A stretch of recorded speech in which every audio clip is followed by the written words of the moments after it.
Recibir a nuestro primer invitado para hablar de los cambios que estamos viviendo los trabajadores, ¿no? El trabajo en general y las contrataciones, ¿cómo se dan ahora? Vieron qué joven que sos, Santiago. Santiago Poy, sociólogo de la UCA. ¿Cómo estás? Bienvenido. Muchas gracias. Bueno, el trabajo, digamos, sufre, digamos, dos cosas. Una tiene que ver con la crisis y otra también con las tecnologías, ¿no? Vamos dejando de lado el trabajo formal como lo entendíamos los que tenemos ya una edad. Esta cosa del trabajo estable, ¿va a dejar de existir? Bueno, a ver, hay dos caras. Por un lado, el tema del cambio tecnológico es un cambio más de largo plazo en Argentina, en todo el mundo. Es un cambio que viene dándose hace varias décadas y indudablemente se profundizó en el último tiempo. Lo cierto es que eso convive en Argentina con la realidad de un mercado de trabajo que tiene sus particularidades, altos niveles de precariedad e informalidad, una fuerte fragmentación, que es lo que presentamos en nuestro último informe en el Observatorio de la Deuda Social Argentina de la UCA. De manera que tenés esos dos extremos, ¿no? Por un lado, seguramente nuevas ocupaciones que van a surgir relacionadas con la tecnología. Cuando hablas de fuerte fragmentación, ¿a qué te referís? Hablamos de que hoy por hoy tenemos un mercado de trabajo compuesto por un lado, alrededor de 6 de cada 10 trabajadores, o 6 de cada 10 de la población activa, ¿no? Que son los ocupados más los desocupados, están ya sea o en desocupación o en un empleo precario. Entendido por empleo precario, nosotros diferenciamos entre un nivel de empleo precario que puede ser el que tiene que ver con un empleo en negro o un empleo sin aportes a la seguridad social, pero estable, y un nivel de precariedad aún más inferior, que es lo que llamamos el subempleo inestable, que son, por ejemplo, changas o actividades muy intersticiales. ¿Es lo mismo que informal todo este sector? No, informal es otra cosa. Eso sería el empleo precario, eso que acabo de mencionar. El empleo, además, en el sector informal, o el sector informal de la economía, es lo que llamamos los establecimientos de muy baja productividad, como pueden ser actividades por cuenta propia, de muy bajos ingresos, etc. No es lo mismo porque el empleo precario apunta más bien a la cuestión que tiene que ver con la protección del empleo, como es, por ejemplo, tener aportes a la seguridad social, tener una RT, mientras que el sector informal tiene que ver más que nada con una cuestión de ingresos o unidades productivas.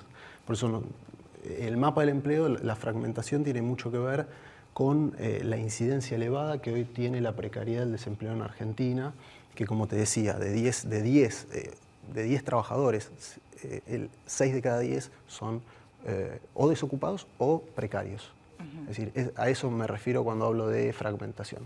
Entonces, claro, eso coexiste con otras dinámicas, como lo que vos mencionabas, del cambio tecnológico, pero el tema es cómo se superponen una dinámica. A la situación precaria del país en general, digamos, el trabajo no es ajeno. Santiago, el otro día cuando se conocieron los números de pobreza del INDEC, lo que se marcaba es que además hay mucha gente que sale a buscar el segundo empleo, porque con uno, está claro, no le alcanza.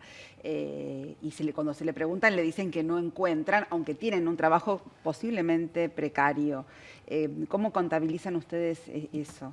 Bien, es interesante el punto porque justamente lo que nosotros venimos viendo es que en los últimos años lo que pasó fue que parte del desempleo tiene que ver con una mayor presión de las familias justamente para hacerse de un ingreso adicional en un contexto en el cual el salario perdió el año pasado alrededor de 10% de su poder adquisitivo, ¿no?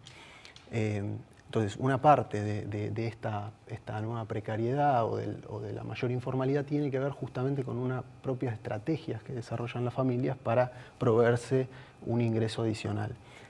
Y esto además en un contexto en el que no hay, es decir, no viene habiendo demanda de empleo de calidad, ¿no? Por parte de los empleadores, no se genera empleo nuevo de calidad. Eso puntualmente pasa por la situación de crisis del país, justamente lo que dice la búsqueda del segundo trabajo. Sí, ese porcentaje que creció en los últimos. Tenés, por un lado, gente que busca una segunda ocupación y por otro lado, familias que, por ejemplo, hacen que, no sé, la cónyuge o el cónyuge que antes no trabajaba sale a buscar trabajo, ¿no? O sea, ya sea que una persona busca un nuevo trabajo, un trabajo secundario, o que un trabajador secundario de un hogar sale a buscar trabajo. Y ahí entra también el rol de las mujeres. ¿Cuántas de esas mujeres que salen son las que salen en búsqueda de ese salario adicional? Exacto. Bueno, lo que nosotros vemos es que justamente en este sector informal, ¿no? Este sector de, ya sea de cuentapropismo, ¿no? De ponerse una pequeña actividad independiente, como puede ser poner un kiosco, poner O alguna vender actividad algo, o vender ¿no? algo, o ser revendedor o revendedora de algún producto.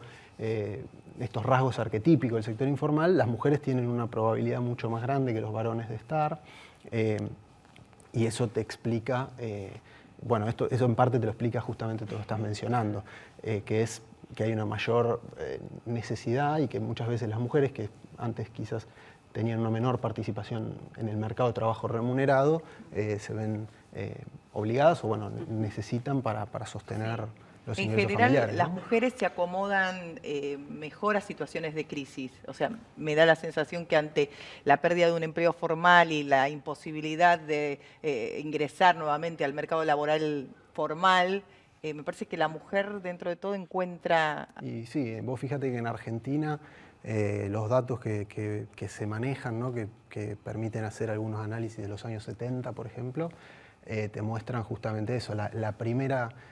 Hubo dos grandes oleadas de salida de las mujeres al mercado de trabajo. La primera tuvo que ver con el auge de las nuevas ocupaciones en los años 60-70, ocupaciones de oficina, ¿no? Que incluso a veces lo vemos en las series de televisión, Sí. ese tipo de cosas. Y después hubo una nueva oleada que fue en los años 80, relacionado con la crisis, ¿no? Con la pérdida muy fuerte de ingresos. Ahí tuviste una nueva oleada de salida de las mujeres al mercado de trabajo.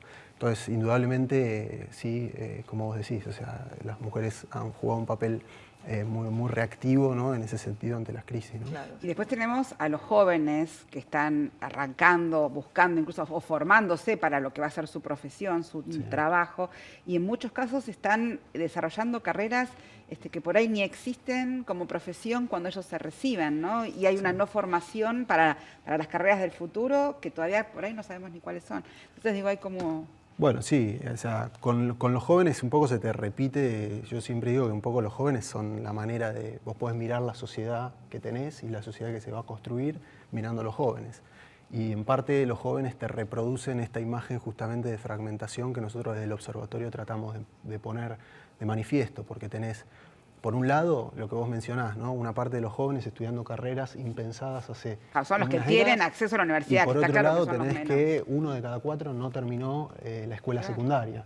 Entonces, por un lado tenés jóvenes equipados justamente para lo que va a demandar el mercado de trabajo del futuro, y por otro lado tenés jóvenes que van a tener serias dificultades para, digamos, poder responder de manera creativa, si se quiere. Que van a ser esas parte de la necesidades. informalidad de la que estamos Sí, hablando, claro, seguramente. exactamente. ¿Y cómo se hace para redireccionar eso, para no estar creando futuros trabajadores de un ámbito informal con todo lo que socialmente eso implica, ¿no? Sí, se necesitan seguramente lo que podríamos llamar políticas de oferta y de demanda. O sea, por un lado tenés que fortalecer todo lo que tenga que ver con la creación de empleo de calidad, que ahí se necesitan políticas económicas que sostengan el nivel de actividad, que generen que la economía se mueva, o sea, eso por un lado, y con perfiles adecuados a la economía argentina, respetando las economías regionales que este país tiene, que son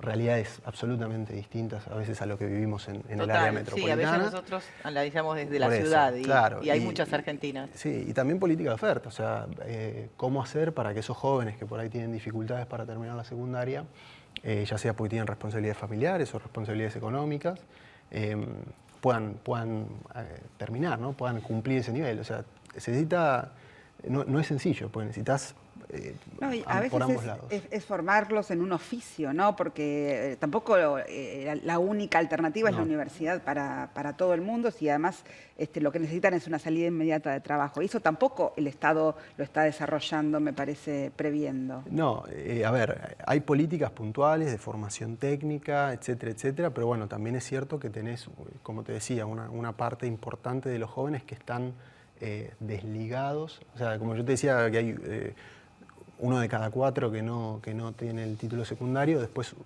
casi ninguno, ese 1 de cada 4 no sigue estudiando después. Entonces Claro, hay que porque encontrar la forma también de potenciar esas capacidades que tienen los jóvenes y las jóvenes en todo el país. O sea, cómo hacer para integrarlos productivamente. Claro. Y vos tenés también una visión medio apocalíptica del trabajo formal. Porque se lo va a devorar el cambio tecnológico, decís. Claro, sí. No, para nada. Ah, Pienso que no, porque pienso escuché que muchas tampoco... personas, así sociólogos, que hacen charlas y hablan como que, bueno, vamos rumbo a una sociedad que no tenga trabajo No, formal. sin dudas vamos a...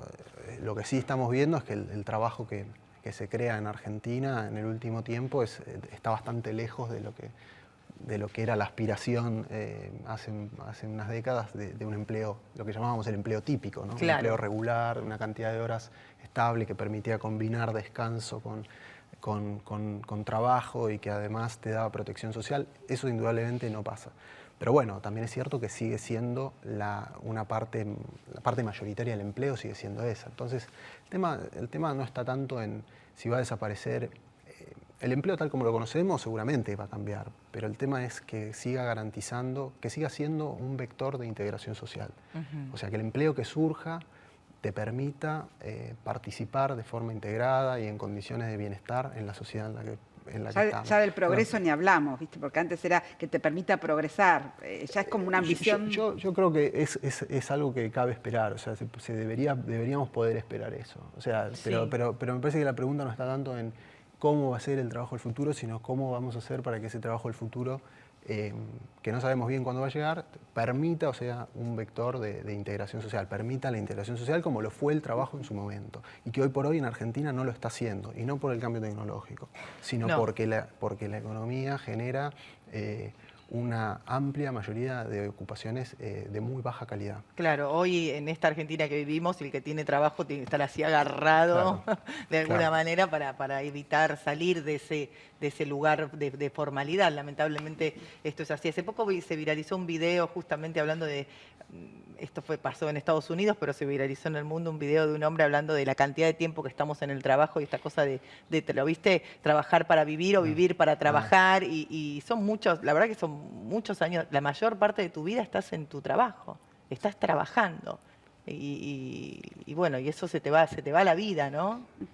Santiago, ¿han hecho alguna investigación respecto a cuánta gente de la que recibe, por haberse quedado sin empleo, algún tipo de subsidio, de asignación, después logra recuperar el empleo? A ver, no en particular, sí hay que decir que en Argentina, al igual que en casi todos los países de América Latina, no existe un sistema desarrollado de seguro de desempleo. Entonces, en realidad, bueno, eso es un gran tema, ¿no?, de política pública, porque si vos no tenés seguro de desempleo, imaginemos la situación de un jefe de familia que un jefe o jefa lo queda sin empleo, ¿verdad? Tenía un empleo en blanco y queda sin trabajo. Bueno, o sea, ¿qué hace al día siguiente? ¿Vive de la indemnización, busca otro trabajo o se autogenera algún empleo rápido para poder zafar? Poder zafar? La gran mayoría busca un empleo para poder sobrevivir y seguir pagando los gastos. Entonces, eso también te genera informalidad, ¿te das cuenta? Entonces, por un lado, tenés ese tema, el tema del seguro de desempleo, que tiene muy baja capacidad de protección. Eso también es algo que debería discutirse en Argentina. Porque, claro, o sea, lo que termina generando es que alguien que pierde un empleo en blanco no tiene seguro de desempleo y si tiene que generar algo ya se le hace más trabajoso volver a insertarse en el mercado en blanco. De todas maneras, las investigaciones que hay muestran que muchas veces el pasaje, por ejemplo, de planes de empleo a empleos en blanco regulares no es tan directo, sino que lo que hay más bien es una especie de sendero, ¿no?, en el cual primero se pasa por ocupaciones precarias. Sí se llega al empleo en blanco, porque lo cierto es que es difícil Recuperarlo. Sí. Sí, o conseguirlo. Conseguir un empleo en blanco, Claro, está muy complicado que las empresas se decidan a incorporar nuevas personas, nuevos trabajadores. Pero bueno, Santiago, ojalá que te invitemos otro día con mejores noticias. Bueno, muchas gracias. Muchas gracias. Hacemos la primera pausa y hoy nos toca